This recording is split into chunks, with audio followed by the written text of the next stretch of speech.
Hans Holbein der Jüngere war ein in Deutschland geborener Schweizer Maler. Er zählt zu den bedeutendsten Renaissance-Malern, der überwiegend Porträts bedeutender Persönlichkeiten malte. Er wurde um 1497 in der deutschen Stadt Augsburg geboren und entstammte einer bedeutenden Künstlerfamilie. Sein Vater Hans Holbein der Ältere gehörte zu den bekannten Malern seiner Zeit. Holbein erhielt zusammen mit seinem Bruder eine künstlerische Ausbildung in der Werkstatt des Vaters. Aber auch sein Onkel Siegmund war Maler. Gemeinsam mit seinem Bruder zog er 1515 nach Basel. Dort schuf er Porträts, religiöse Gemälde und illustrierte Bücher.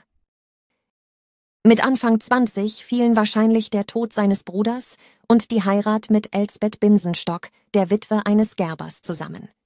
Die Heirat ermöglichte es ihm, der Basler Malerzunft beizutreten. Zusammen bekamen sie 4 Kinder.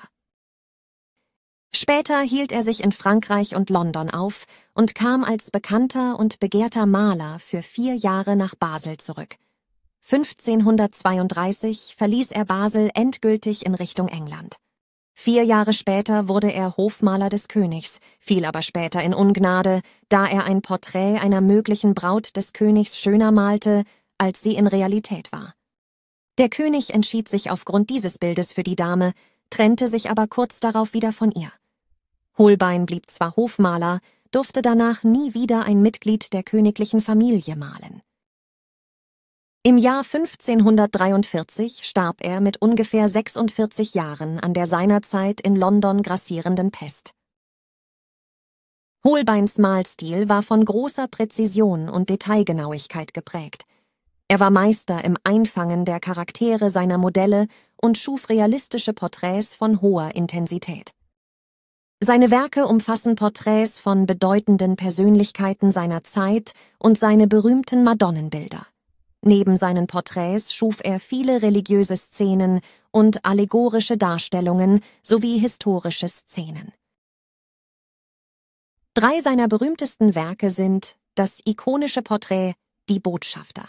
Es ist bekannt für seine rätselhafte Anordnung von Gegenständen, darunter ein verzerrter Schädel, der die Vergänglichkeit des Lebens symbolisiert. Die subtile Integration solcher allegorischen Elemente verleiht dem Gemälde eine tiefe symbolische Bedeutung.